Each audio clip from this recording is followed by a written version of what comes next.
ধন্যবাদ জানাচ্ছি বহু আকাঙ্ক্ষিত রেফারি কার্ড হাতে তুলে দেওয়ার জন্য। এরপর পরই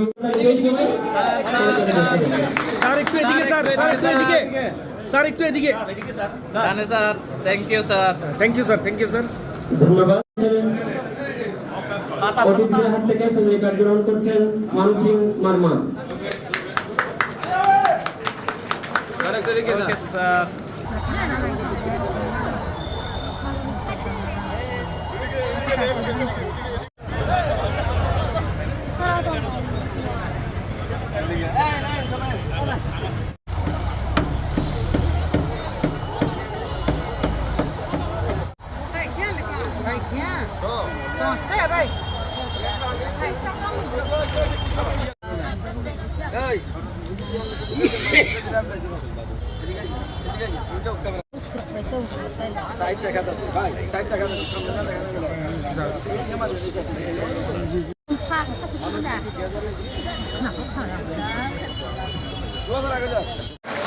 কিন্তু সে হবে না দারিদ্রের দুষ্ট চক্রের মধ্যে পড়ে। দারিদ্রের দুষ্ট চক্র তো আপনারা ভালোভাবে বুঝেন, এটা কোনোভাবে দারিদ্রকে আপনাকে ওভারকাম করতে দেবে না। সবসময় মধ্যে দারিদ্রের মধ্যে আপনাকে শৃঙ্খলার মধ্যে রাখতে, এটাকে ওভারকাম করার কোনো সুযোগ নাই। সেখানে আমাদের মাননীয় প্রধানমন্ত্রী চিন্তা করেছেন ফ্যামিলি কার্ড।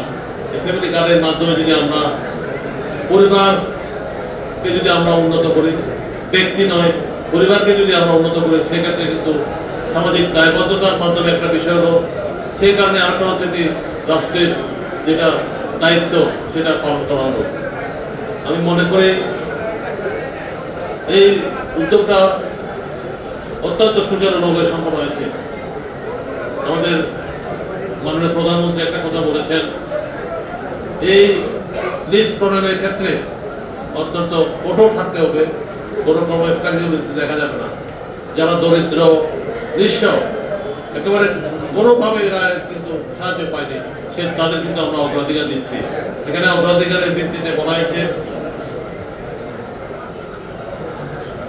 অতি দারিদ্র পীড়িত দুর্যোগ প্রবণ এবং বস্তি অঞ্চলে বসবাসকারীদের অগ্রাধিকার দেওয়া হবে। সেখানে জনগণের সেবা করার জন্য, জনগণের সেবার জন্য আপনার কিন্তু একটা পরিপূর্ণ বিভিন্ন সেক্টরে আমরা পরামর্শ দেবো। আপনার সমাধানের ক্ষেত্রে যদি পদ্ধতি দিতে থাকবেন, সেই ক্ষেত্রে আমরা কিন্তু জনগণের সেবক। আমি এখানে একটি কথা বলতে চাই, আমরা যে এখানে বিএনপি নেতৃত্ব কর্মীরা রয়েছে, আপনার কথা স্মরণ করবেন। আমরা কিন্তু এখন জনগণের সেবক, সুতরাং আপনারা এমন কোনো কাজ করবেন না যে যাতে দলের ভাবমূর্তি নষ্ট হয়। এখন কিন্তু আমাদের খুব নমনে থাকতে হবে। আমরা ক্ষমতা আসছি, জনগণ আমাদের জনগণকে সেবা দিতে হবে। আমরা কিন্তু সেবক হিসেবে আমরা জনগণ কিন্তু আমাদের নির্বাচিত করেছে, আমাদের ওনাদের সেবা দেওয়ার জন্য, জনগণকে সেবা দেওয়ার জন্য আমাদের নির্বাচিত করেছে। সেই কথাটা কিন্তু আমি প্রত্যেকটি জেলার জেলার আমি বাদমা জেলার নেতা কর্মী স্মরণ করে দিতে চাই। আপনারা এটা খেয়াল করবেন প্রত্যেকের ক্ষেত্রে। তো যে বিষয়টা আমি আপনাদের বলতে চাচ্ছি,